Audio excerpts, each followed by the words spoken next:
وَلَقَدْ يَسَّرْنَا الْقُرْآنَ لِلذِّكْرِ فَهَلْ مِن مُّدَّكِرٍ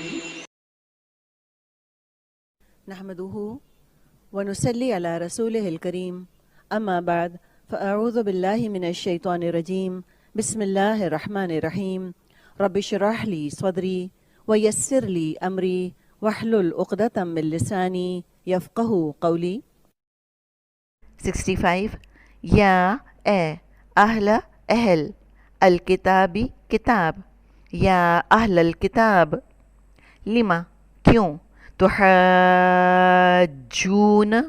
تم کج بحثی کرتے ہو فی بارے میں ابراہیم کے فی ابراہیم بارے میں ابراہیم علیہ السلام کے و اور ما نہیں انزلت نازل کی گئی التورات تورات انزلت التوراہ و اور الانجیل انجیل والانجیل الا مگر من بعدی بعد ہی اس کے من بعدی بعد اس کے افلا کیا تو نہیں پلس ف پلس لا تعقلون تم عقل رکھتے 66 ہاں انتم تم انتم ہؤلائی یہ لوگ ہو حاججتم کج بحثی کی تم نے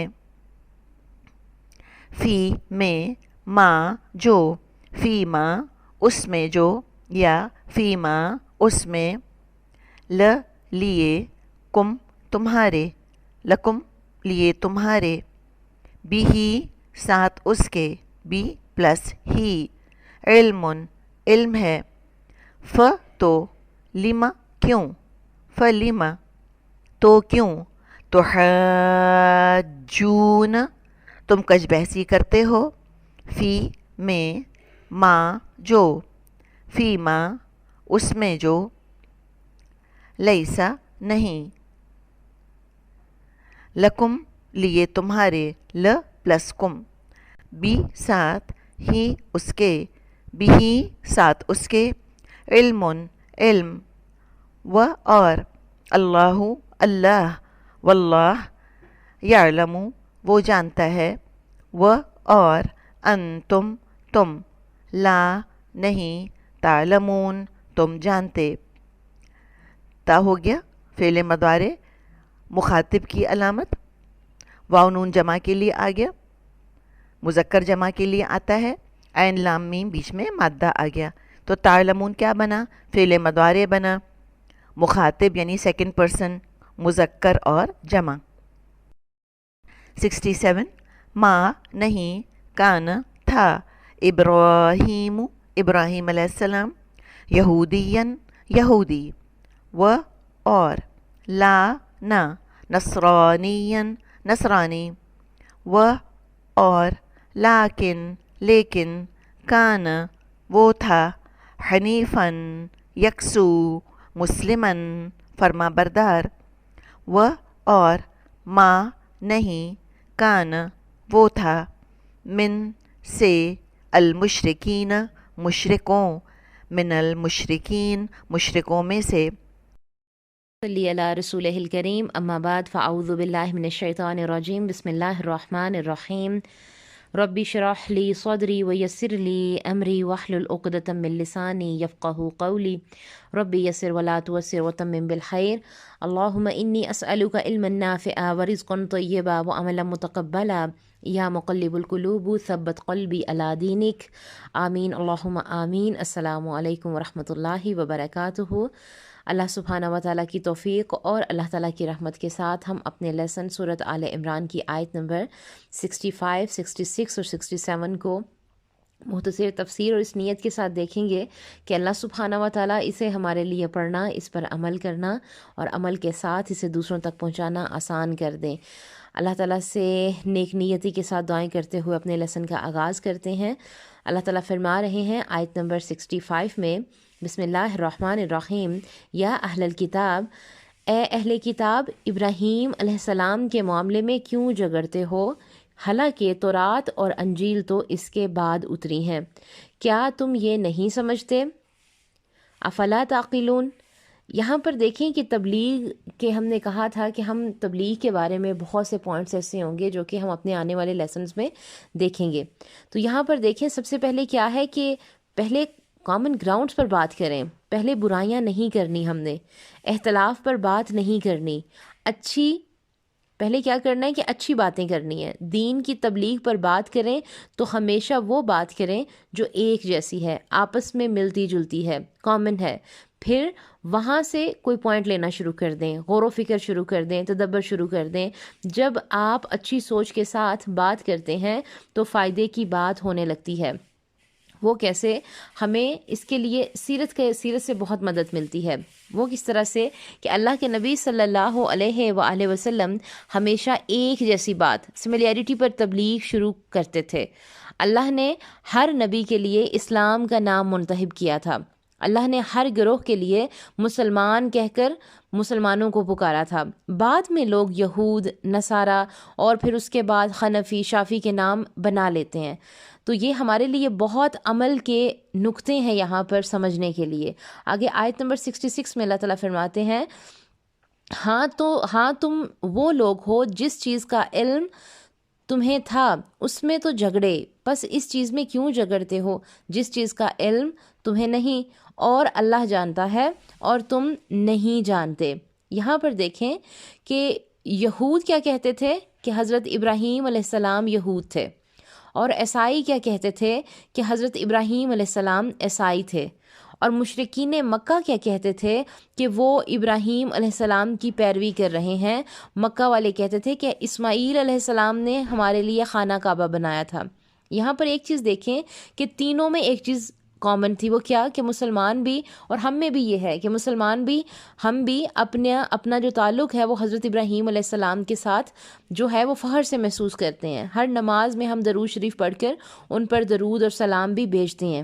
یہاں سے ایک بات سمجھ لیں، ہمارے لیے کیا ہے کہ ہم نے کوئی ایسا کام کرنا ہے کہ بعد والے لوگ ہمارے ساتھ تعلق ہونے پر فخر محسوس کریں، نہ کہ یہ کہ کوئی ہماری وجہ سے شرمندگی سے منہ چھپاتا پھرے۔ آیت نمبر 65 میں ہم کیا پڑھ کے آئے ہیں کہ اے اہل کتاب، کیا اللہ تعالیٰ نے فرمایا کہ ابراہیم کے معاملے میں کیوں جھگڑتے ہو، حالانکہ تورات اور انجیل تو اس کے بعد اتری ہیں، کیا تم یہ نہیں سمجھتے؟ یعنی کہ اس وقت تک تو انجیل اور تورات نازل بھی نہیں ہوئی تھی۔ اس کی مثال یہ بھی ہو سکتی ہے کہ ہم کہیں کہ اللہ کے نبی صلی اللہ علیہ وسلم حنفی تھے، یا حضرت ابو بکر رضی اللہ تعالیٰ عنہ شافعی تھے، یا حضرت علی رضی اللہ تعالیٰ عنہ مالکی تھے، یا حضرت عمر رضی اللہ تعالیٰ عنہ حنبلی تھے۔ تو کیا ہمیں ایسا کہنا چاہیے؟ بالکل نہیں، بلکہ ہمارے لیے عمل کا نقطہ کیا ہے کہ ہمیں صرف یہ کہنا چاہیے کہ وہ مسلمان تھے اور ہم بھی مسلمان ہیں۔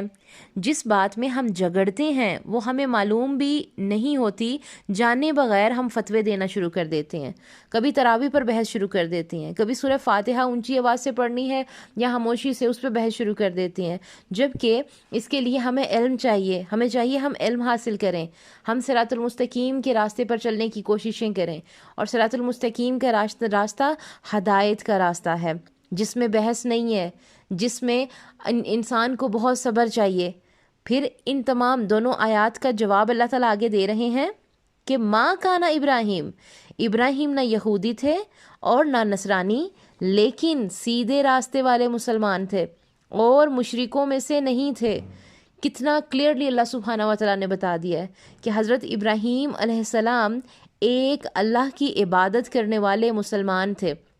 دیکھیں آیت کہاں سے شروع ہو رہی ہے، فکرہ کہاں سے شروع ہو رہا ہے، ماں کا آنا سے شروع ہوا ہے۔ اس سے شدت کا اظہار ہو رہا ہے کہ سیدھے راستے والے مسلمان کون تھے؟ حضرت ابراہیم علیہ السلام وہ یکسو مسلم تھے اور وہ مشرک نہیں تھے۔ اللہ تعالیٰ نے بات ختم کر دی، حنیفہ یعنی کہ سب سے کٹ کر ایک طرف آ گئے، یعنی فوکس مسلم تھے۔ یہاں پر غور کریں کہ کیا ان آیات میں ہمیں کوئی فرقہ نظر آ رہا ہے؟ پچھلی آیات میں بھی ہم لوگوں نے دیکھا کہ بعض لوگ کیا کرتے ہیں کہ قرآن کی کچھ آیات کو لے کے، کچھ الفاظ کو لے کے اس سے اپنا فرقہ، سب سے پہلی بات تو یہ کہ فرقہ تو جوڑتے ہی جوڑتے ہیں، پھر اس پہ بحث بھی شروع کرتے ہیں، جبکہ قرآن کی آیات کا ربط محسوس نہیں کرتے کہ قرآن کی کس آیت کا جو ربط ہے وہ کون سی آیت سے جا کے ملتا ہے۔ کیوں کہا گیا کہ کیا تم قرآن پہ غور نہیں کرتے؟ کیا تمہارے دلوں پر تالے لگ گئے ہیں کہ تم اس پہ غور و فکر نہیں کرتے؟ تو ہمیں کیا کرنا ہے؟ ہمیں ایک ایک آیت کو لے کے اس پہ بحث نہیں کرنی ہے، ہم نے پورے قرآن کو لینا ہے۔ جب تک ہم پورے قرآن کو نہیں سمجھیں گے، نہیں پڑھیں گے، نہیں وقت دیں گے، قربانی نہیں دیں گے اپنی نیند کی، اپنی زندگی میں بہت ساری خواہشات کی، تب تک ہمیں ان تمام تر اللہ تعالیٰ کی جو روشن دلائل ہیں انہیں سمجھنے میں مشکل ہوگی۔ اور سب سے اس میں ہم نے پہلا کام کیا کرنا ہے؟ دعائیں کرنی ہے۔ یہاں پر ہمیں کوئی فرقہ نظر نہیں آ رہا، اور کیا پتہ چلتا ہے ہمیں کہ اسلام ایک مکمل دین ہے، ہمیں فرقوں کی ضرورت ہے ہی نہیں۔ ہمیں کس چیز کی ضرورت ہے؟ ہمیں کس چیز کو ماننا ہے؟ ایک اللہ کو سب سے پہلے ہم نے ماننا ہے، پھر ہم نے قرآن کے ساتھ اپنے تعلق کو محسوس کرنا ہے، ہمارے آخری نبی صلی اللہ علیہ وآلہ وسلم کی تعلیمات کو ہم نے سمجھنا ہے، سیرت کو ہم نے پڑھنا ہے۔ اسلام فرما برداری کا دین ہے، اسلام بحث کا دین نہیں ہے۔ بس ایک اللہ کے آگے جھک جاؤ، زمین اور آسمان بھی قانتین ہیں، ایک اللہ کے آگے جھکے ہوئے ہیں، اور ہم انسان ہو کے اتنی اکڑ ہم میں، انسان ہو کے اتنا غرور ہم میں۔ تو یہ تمام تر آیات بہت غور و فکر والی ہیں، ابھی تو ہم بہت ہی مختصر انہیں لے رہے ہیں۔ تو اللہ تعالیٰ سے دعا کریں گے کہ اللہ سبحانہ و تعالیٰ ہمیں ان پر عمل کرنے والا بنائے۔ اس آیت کے ساتھ اگلی آیت کا بھی ربط ہے، انشاءاللہ ہم آنے والے لیسن میں اسے دیکھیں گے، اور پھر ہم اس پہ مزید بات کریں گے جس میں فرقہ واریت کی بھی بات ہوگی انشاءاللہ۔ اور ہمارا کام کسی کے اوپر بھی انگلی اٹھانا نہیں ہے، بلکہ ہم نے کیا کرنا ہے کہ ہم نے اپنی اصلاح کرنی ہے انشاءاللہ۔ ابھی ہم اس سٹیج پہ ہیں ہی نہیں کہ ہم بحثیں کریں، نہ ہم نے بحث کرنی ہے، نہ ہمارا دین ہمیں اجازت دیتا ہے۔ اللہ تعالیٰ سے دعا ہے کہ اللہ سبحانہ و تعالیٰ ہمیں صحیح معنی میں قرآن کو سمجھنے کی، اس پہ عمل کرنے کی توفیق عطا فرمائے، آمین اللہم آمین۔ السلام علیکم ورحمۃ اللہ وبرکاتہ۔ ربنا تقبل منا انک انت السمیع العلیم وتب علینا انک انت التواب الرحیم، آمین اللہم آمین۔